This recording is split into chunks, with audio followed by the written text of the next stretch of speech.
안녕하세요. 지금은 개인 사업을 준비하고 있는 29살 여자입니다. 원래대로라면 지금쯤 3년을 연애했던 남자친구와 진작에 결혼해서 가정을 꾸리고 살고 있었어야 했죠. 남부럽지 않은 행복한 미래를 꿈꾸면서 말이에요. 그런데 결혼 준비를 시작하자마자 파혼을 하게 되었습니다. 하지만 일말의 아쉬움조차 없고 후회도 되지 않아요. 왜냐고요? 제가 결혼하려던 인간은 자기 가족들 앞에서 허수아비나 마찬가지였고 그 집구석은 정말 상상을 초월하는 시월드 중 시월드였기 때문이에요. 처음에는 그냥 시어머니가 조금 유난스러운 정도라고만 생각했어요. 모시고 살 것도 아닌데 그게 뭐가 문제겠냐 하고 대수롭지 않게 생각하려고 했었죠. 세상 어딘가에 어떤 분들은 좋은 시어머니 만나서 마냥 편하게 느껴지는 분들도 계시겠지만 대부분의 사람들이 시어머니를 불편해하는 게 당연한 거 아닌가 생각했거든요. 그런데 이 집구석은 불편한 정도가 아니라 선을 넘어도 한참을 넘어버렸어요.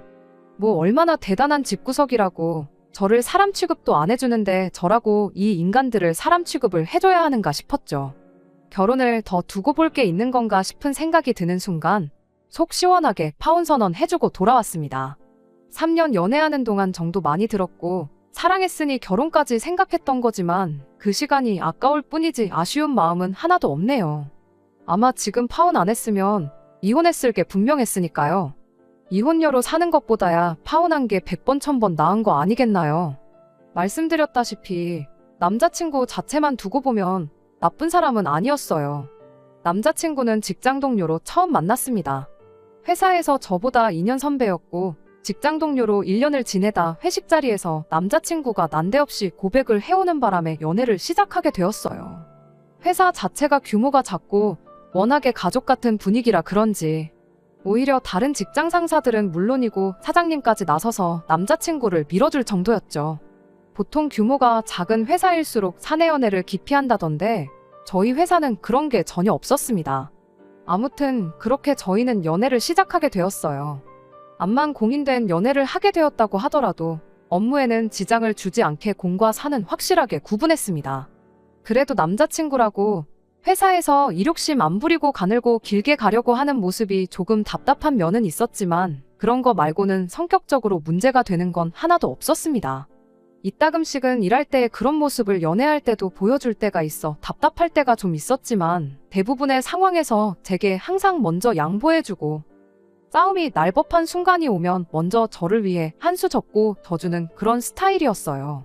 그리고 그런 배려가 그렇게 나쁜 것만은 아니었어요. 어지간한 일로 다투는 일 한 번 없었고 대부분 저한테 맞춰주고 그랬죠. 처음 남자친구와 결혼을 약속하고 저희 집에 남자친구를 처음 소개했을 때 저희 어머니께서는 남자친구의 이런 면보다는 다른 모습을 더 마음에 들어 하셨어요. 바로 밥을 복스럽게 잘 먹는 모습이었죠. 저희 아버지가 밥 먹을 때 그렇게 까탈스러우실 수가 없거든요. 반찬 투정은 기본이고 반찬이 많으면 음식간을 가지고 그렇게 투덜거리실 수가 없어요. 그렇다고 아버지가 입맛이 귀신 같으신 것도 아니고 요리를 잘하시는 것도 아니거든요.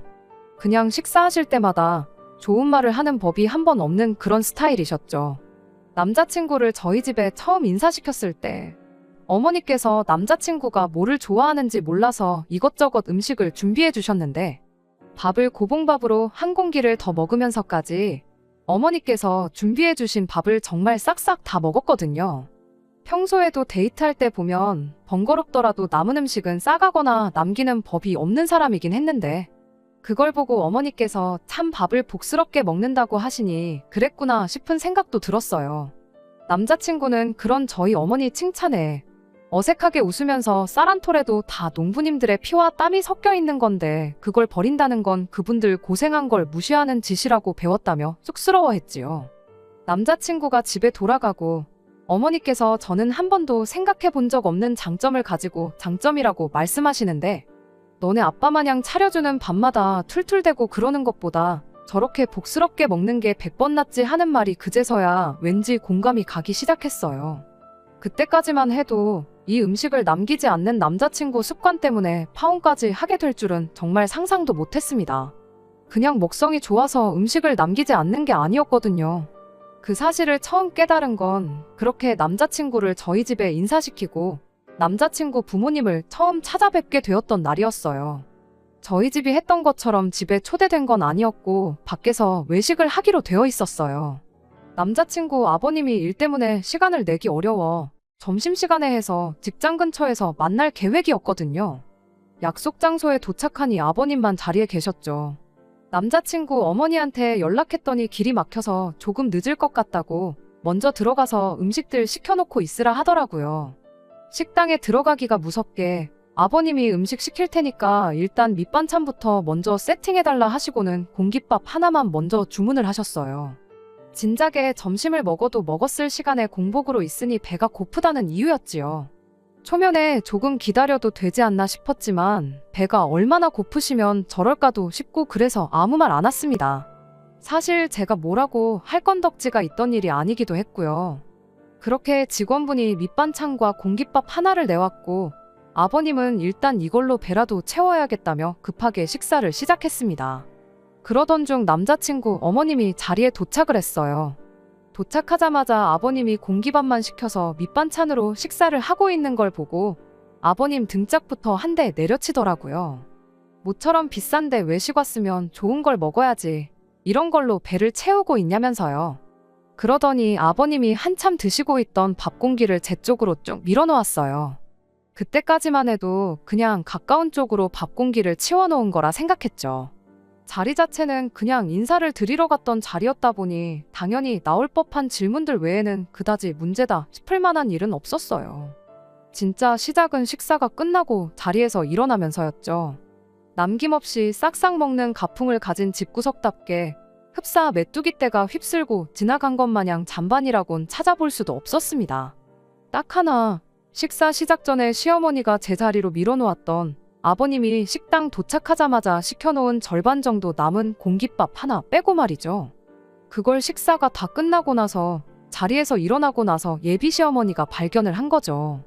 그걸 발견한 즉시 예비 시어머니가 저한테 한마디 하더군요. 너는 뭔데 저걸 밥이라고 남겼냐고요.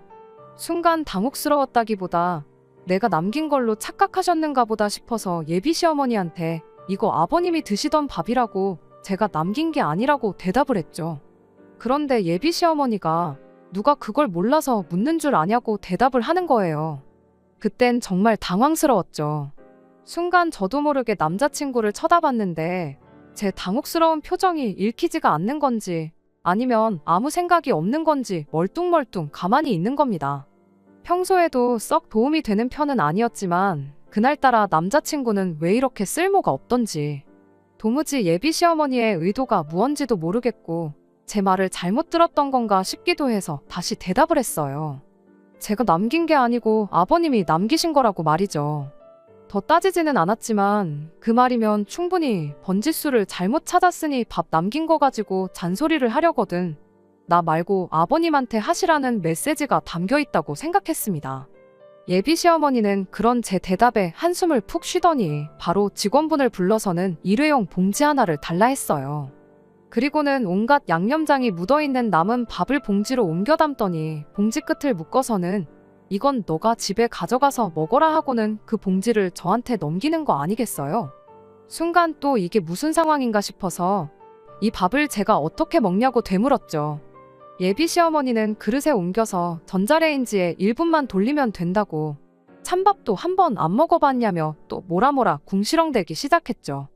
어이가 없어서 제가 설마 전자레인지 사용법도 몰라서 그러는 거겠냐고 아버님이 먹다가 남긴 밥을 왜 저한테 처리하라고 그러시는 거냐 했죠. 이때까지만 해도 저한테 짓궂은 장난을 치는 건지 진심으로 저러는 건지 애매했는데 며느리의 희생정신이 어쩌고저쩌고 하면서 열변을 토하는 모습을 보니 아, 이게 진심이구나 하는 생각이 대번에 들더라고요. 며느리 희생정신이 웬 말인가 했더니 비싼 밥 먹으려고 외식 나와서 시아버지가 맛있는 걸 더 많이 드시는 게 당연한 거지 쌀밥으로 배를 채우게 하는 게 말이나 되냐고.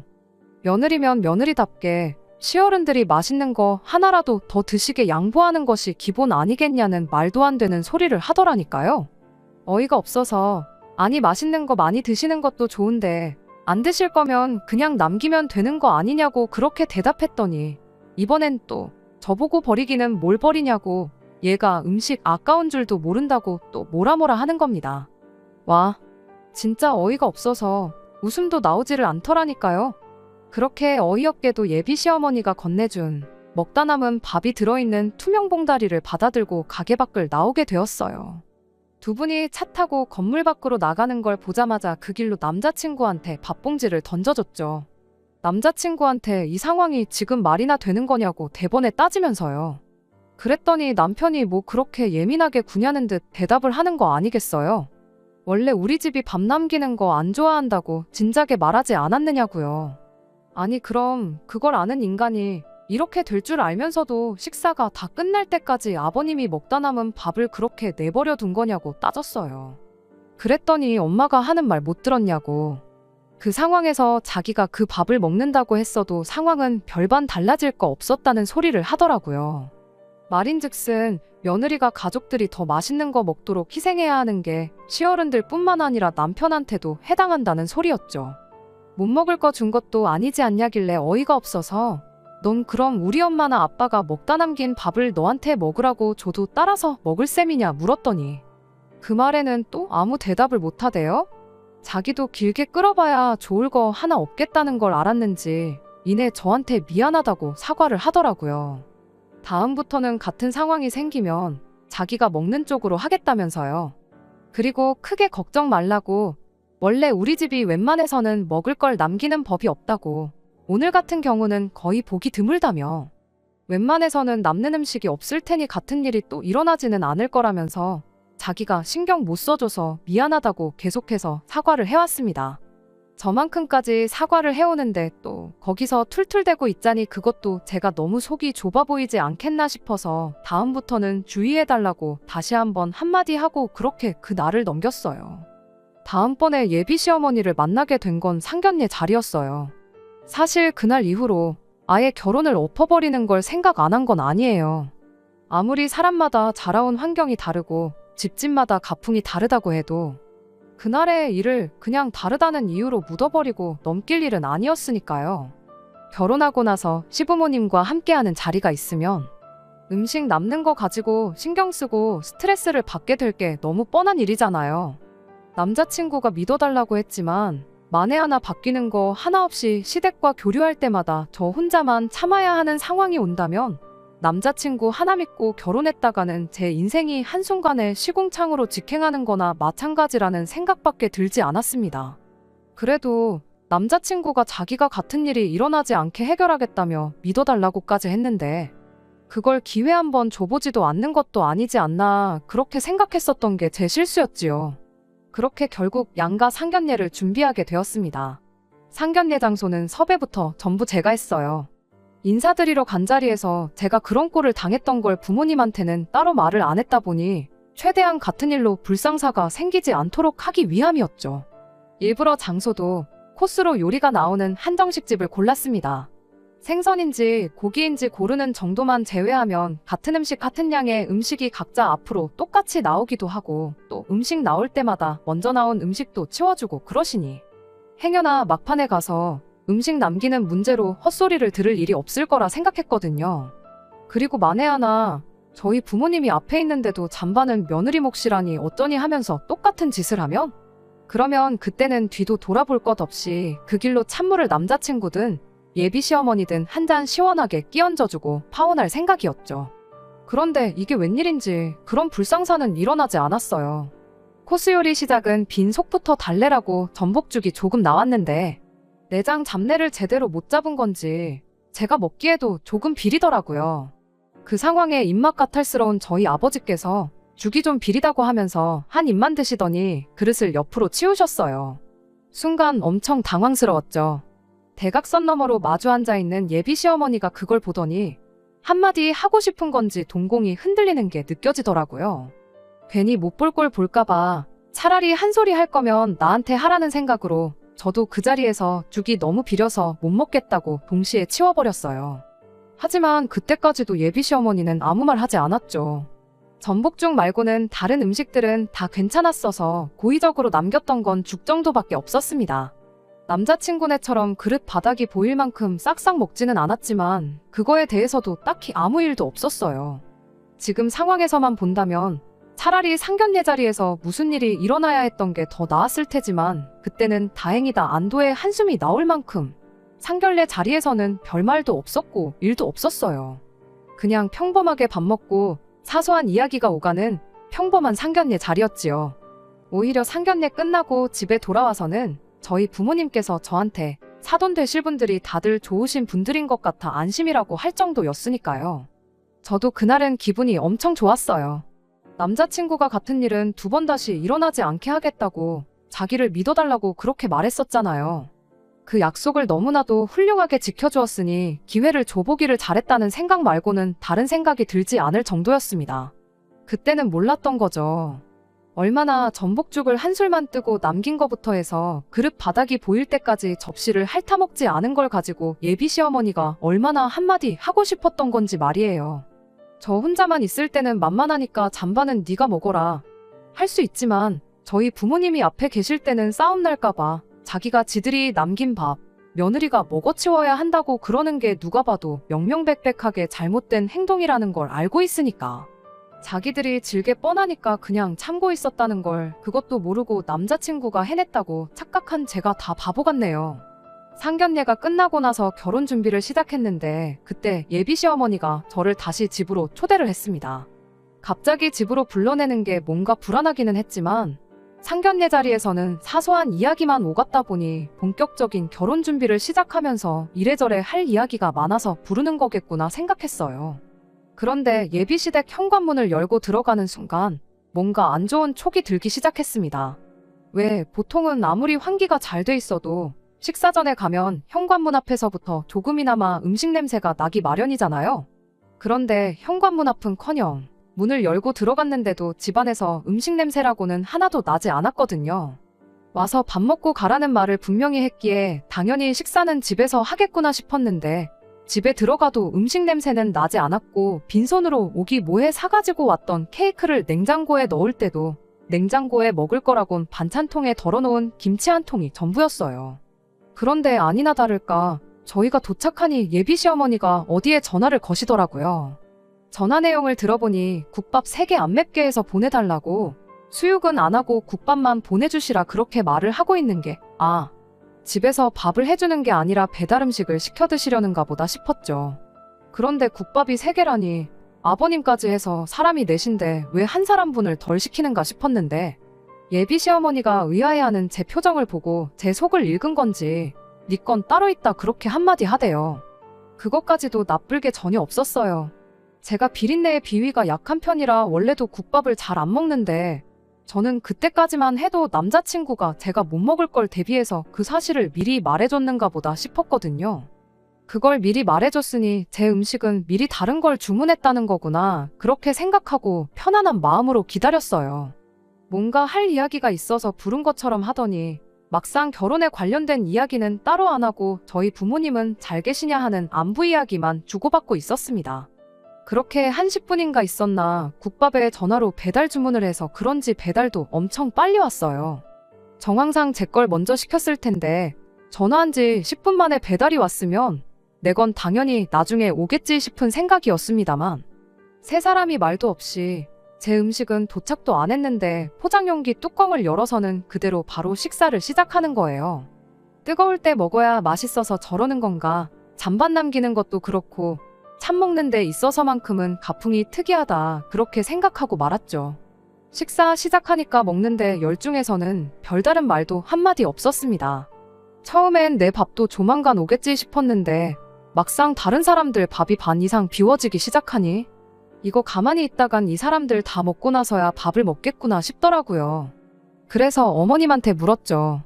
그때까지만 해도 그저 제 건 어디다 시켰는지 물어보고 언제쯤 도착할런지 전화 한 통 해볼 생각이었는데 예비 시어머니가 어련히 가만히 있으면 알아서 챙겨줄 건데 뭘 그렇게 보채냐고 짜증을 내면서 멀쩡히 잘 먹고 있는 남자친구며 아버님이 먹던 국밥 그릇에 당신이 먹던 것까지 챙겨서 부엌으로 주섬주섬 들고 가더군요. 뭔가 싶었는데 먹던 국그릇에서 국물을 한 국자씩 새 그릇으로 옮겨 담는 거예요. 그럼과 동시에 전자레인지에서 띵하고 소리가 나대요. 그렇게 예비 시어머니가 제 앞에 가져다 준 건 김이 모락모락 나는 갓 데운 즉석밥에 한 국자씩 덜어서 만든 국그릇이었어요. 그리곤 가져갔던 국그릇들을 다시 사람들 앞앞이 가져다 주고 아무 일도 없었던 듯이 다시 식사를 시작하는 겁니다. 당최 이게 무슨 상황인가 싶어서 저는 그 자리에 그대로 얼어붙었죠. 그 와중에 자기 국그릇 돌려받은 남자친구가 한다는 소리가 이거 내 그릇 아니라고. 이따가 저한테 많이 덜어주려고 자기는 고기 건더기도 많이 안 집어먹었다며 국그릇을 다시 받기가 무섭게 바로 식사를 다시 시작한 예비 시아버지 거랑 자기 걸 바꾸대요. 그러더니 또 아버님이 잠깐이나마 먹던 그릇에 있던 고기 건더기를 한 움큼 집어서 제 그릇에 덜어주는 거예요. 웃는 얼굴에 침 못 뱉는다는데 많이 먹으라고 미소 짓는 남자친구 얼굴에 침 뱉는 건 물론이고 그 길로 국그릇을 얼굴에 엎어버리고 싶을 정도였습니다. 순간 숨이 턱 막히고 내가 뭘 기대하고 이 사람하고 결혼 준비를 이만큼까지 했는가 싶을 정도였어요. 제가 국밥을 비려서 잘 못 먹는다는 건 기억도 못하고 있는 게 문제가 아니라 지 가족들이 먹던 걸 내가 먹는 게 당연한 거라고 생각하고 있다는 사실에 소름이 다 돋을 지경이었어요. 이런 일이 두 번 다시 일어나지 않게 하겠다는 게 지 가족들이 저한테 그렇게 하지 못하게 막아주는 게 아니고 지 가족들이 처먹다 남긴 음식물 찌꺼기를 먹는데 익숙해지게 만들 생각밖에 없었다는 거였죠. 그 와중에 제가 이 어이없는 상황 앞에 한술도 뜨지 않고 가만히 있으니 남자친구 아버지가 국물이 없어서 안 먹는 거냐 하면서 여자가 짜게 먹어서 좋을 거 없다고 당신 마시던 물컵에 있는 물을 제 국그릇에 갑자기 들이부어 주더라고요. 그 길로 정신이 퍼뜩 들어서 내가 니들이 먹던 걸 왜 먹냐고 한마디 내질러주고 그대로 국그릇을 엎어버리고 자리에서 일어났어요. 냉장고에 넣어뒀던 케이크도 다시 챙겨서 니들이 먹다 남긴 음식물 쓰레기가 버리기 아까우면 남한테 주지 말고 니들끼리 실컷 처먹으라고. 아니면 며느리 말고 짬통을 밥으로 줘도 군말 없이 잘 처먹는 돼지 한 마리 구해다가 키우던가 하라 한마디 내지르고 그대로 자리에서 일어났어요. 그 와중에 예비 시어머니는 눈 하나 깜짝도 안 하고 먹으라고 사온 거면 케이크는 두고 가라 한마디를 하길래 이건 내가 사람 먹으라고 사온 거지 음식물 찌꺼기나 맛있다고 처먹는 돼지들 주려고 사온 게 아니라고. 내가 이 집구석에 또 올 일은 없겠지만 다음번에 올 때는 케이크 이런 거 말고 돼지 사료나 좀 사올 테니 그렇게 알라말하고 그 길로 그 집구석을 뛰쳐나와 버렸어요. 이제 뭐 이 집에 예비 며느리도 아닌데 할 말 못할 말 가리지 않고 다 나오더라고요. 다른 것보다 속이 너무너무 후련했네요. 그렇게 집 밖을 나오니 남자친구가 이게 무슨 상황이냐고 저를 따라 쫓아나오길래 한마디 해줬어요. 밥도 다 안 먹었는데 여기까지 따라 나와도 되는 거냐고 엄청 걱정해주는 말투로요. 괜히 음식 남기면 내가 바닥에 엎어놓은 것도 잔뜩일 텐데 부모님이 네가 먹던 거랑 바닥에 엎어진 찌꺼기랑 먹어야 되지 않겠냐고. 그거 부려니까 나 붙잡을 시간 있으면 집에 들어가서 부모님 대신해서 음식물 찌꺼기나 실컷 처먹으라 한마디 해주고 그렇게 그냥 집으로 돌아갔습니다. 집에 도착하니 남자친구가 전화로 애걸복걸 해명을 하면서 저를 붙잡대요. 상견례 자리에서 전복죽 남긴 걸 보고 어머니가 벼르고 있었답니다. 그때 그렇게 음식 남기는 거에 대해서 말을 했는데도 자기 앞에서 버젓이 음식을 남긴 게 며느리가 시어머니한테 기싸움을 거는 걸로 받아들이셨다는 거예요. 국밥을 섞어서 저한테 준 게 그걸 저한테 진짜로 먹이려고 그랬던 게 아니고 먹는 척이라도 했으면 그러니까 앞으로 음식 남기지 않겠다는 그 의지만 보여줬어도 어머니는 저를 가족의 일원으로 인정을 해줬을 거라는 소리를 하는 겁니다. 그걸 해명이라고 하고 있냐고.